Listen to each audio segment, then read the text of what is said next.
사자의 제국을 실제로 이끌어가는 것은 암사자. 사냥 역시 대부분 암사자들의 몫이다.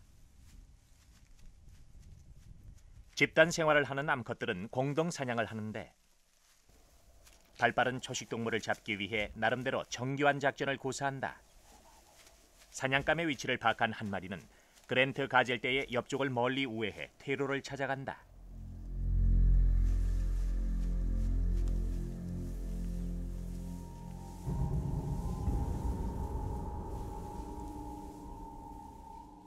그리고 은밀한 곳에 매복한다. 나머지 두 마리는 사냥감 앞으로 유유히 진군한다.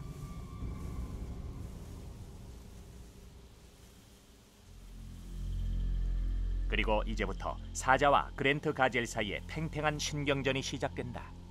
그랜트 가젤들의 관심은 온통 앞에 있는 사자 두 마리에 쏠려 있다.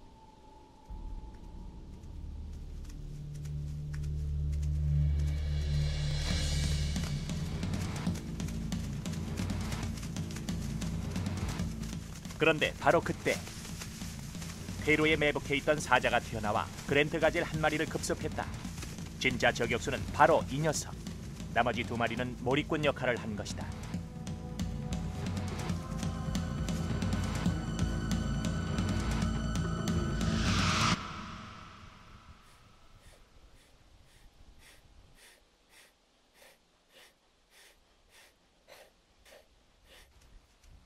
이제 가족들과 사이좋게 분배를 하는 일이 남았는데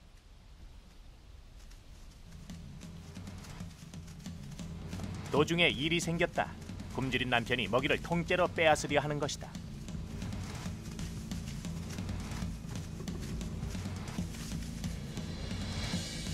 숫사자는 머리가 크고 몸이 둔해 잘 뛰지 못할 뿐 아니라 거창한 갈기 때문에 노출되기 쉽다. 그래서 사냥을 잘 하지 못해 주로 암사자가 사냥한 먹이를 먹고 산다. 때때로 먹이를 빼앗기는 하지만 숫사자는 영역을 지켜주고 버팔로 같은 큰 동물을 사냥할 때 사냥감의 몸을 물어 움직이지 못하도록 지탱해주는 역할을 하기도 한다.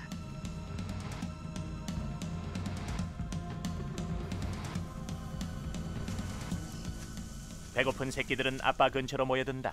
그러나 숫사자는 단 한 점의 고기도 나눠주지 않는다.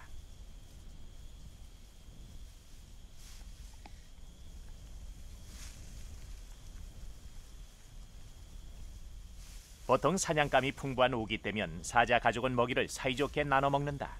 하지만 사냥감이 줄어드는 건기가 오면 굶주린 사자들은 가족들끼리 먹이 다툼을 벌이기도 한다.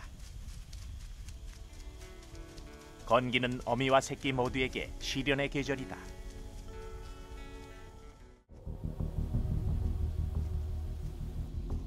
먹이를 빼앗긴 암사자들은 다시 사냥에 나선다.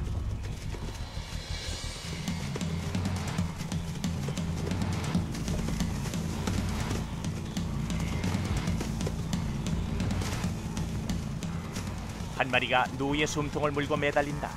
이 위치는 뿔이나 발굽의 공격을 피할 수 있는 사각지대.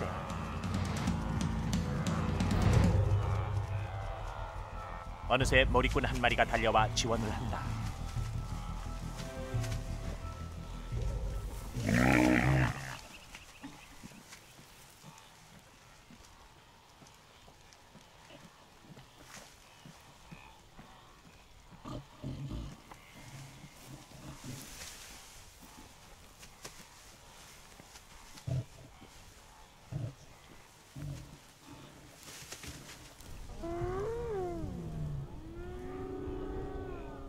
누와 사투를 벌이고 있는 동안 어김없이 약탈자들이 나타났다. 그런데 아무래도 분위기가 심상치 않다. 누를 죽이느라 시간을 끄는 동안 피냄새가 온 동네에 퍼진 것이다.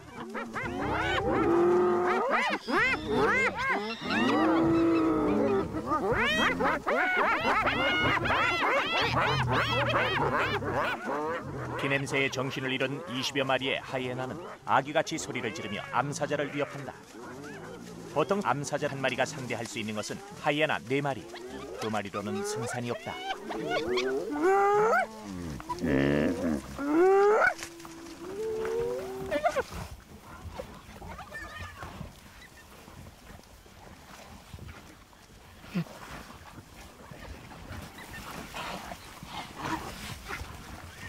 아프리카에 가장 많은 육식동물인 하이에나는 직접 사냥을 하기도 하지만 대부분 남들이 잡은 것을 강탈하는 무법자들이다.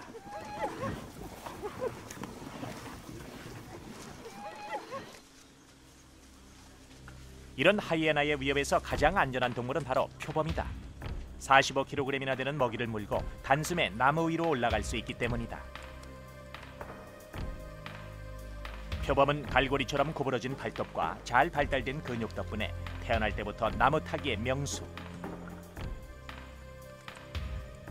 작은 새부터 기린까지 거의 모든 동물을 잡아먹고 때론 하이에나처럼 약탈도 서슴지 않는 표범은 아프리카에서 가장 효율적인 육식동물이다.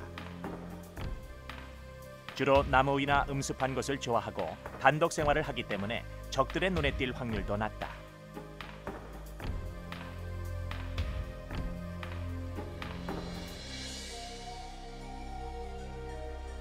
먹이를 뺏길 염려도 거의 없다.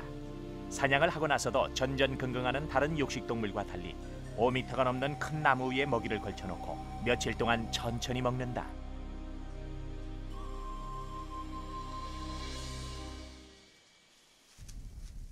표범이 근육질의 권투 선수라면 치타는 날렵한 육상 선수의 몸매를 갖고 있다. 탁 트인 초원을 좋아하는 것도 표범과 다르다. 꼬리를 빳빳이 세우는 것은 이 녀석이 지금 막 사냥을 시작할 채비를 하고 있다는 증거. 달리는 동안 꼬리로 몸의 균형을 잡는다.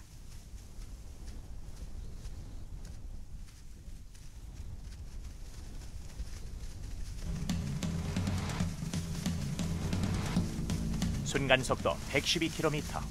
지구상의 모든 동물 중 가장 빠른 스피드. 게다가 한 걸음에 무려 7m를 훌쩍 뛰어넘을 수도 있다. 그러나 치타는 500~600m 안에서 승부를 봐야 한다. 더 오래 뛰었다간 체온이 치명적으로 올라가고 심한 산소 부족이 생길 수도 있다. 사냥에 성공하면 치타는 잽싸게 먹이를 안전한 곳으로 가져간다. 치타는 세렝게티의 육식동물 중 상대적으로 약자. 나무에 오를 수도 없고 체격도 연약해서 사자나 하이에나를 만나면 속수무책이다. 그래서 치타는 먹이를 잡는 즉시 가능한 한 많이, 가능한 한 빨리 먹어치운다.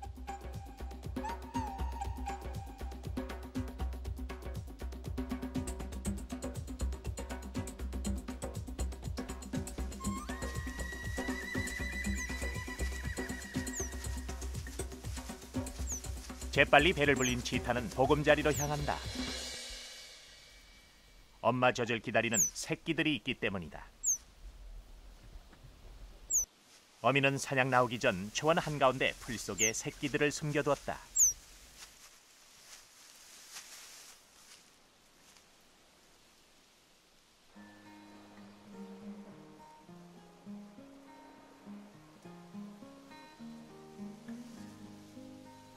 이제 태어난 지 일주일도 안 된 어린 새끼들. 치타는 보통 3마리에서 6마리까지 새끼를 낳는데 밤에는 함께 지내지만 낮에는 먹이를 줄 때만 잠깐 방문한다. 사자나 하이에나에게 은신처가 탄로날 가능성을 줄이기 위해서다. 사자나 하이에나는 치타 새끼를 발견하면 죽여버리기 때문이다.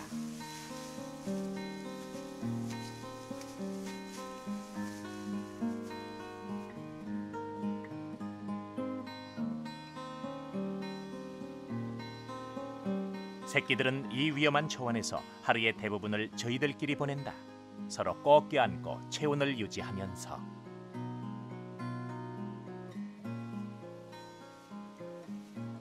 치타 새끼가 생후 6주까지 살아남을 확률은 50%도 안 된다. 대부분 사자나 하이에나의 밥이 되는 것이다. 그래서 새끼를 키우는 동안 어미는 늘 마음을 졸이며 주변을 경계해야 한다.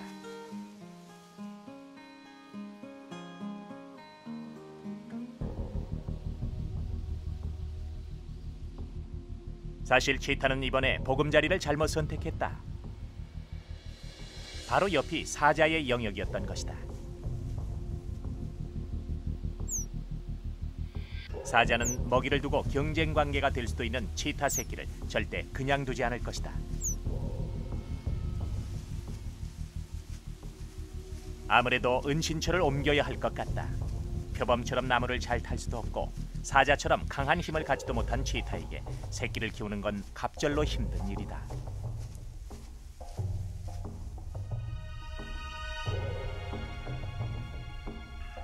나무 아래로 보금자리를 옮겼지만 초원 한가운데 있는 이곳도 결코 안전하지 않다는 것을 어미는 알고 있다.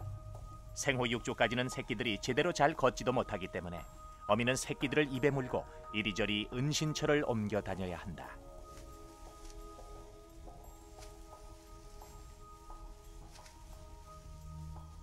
젖을 때는 생후 3개월까지 새끼들이 몇 마리나 살아남을 수 있을까?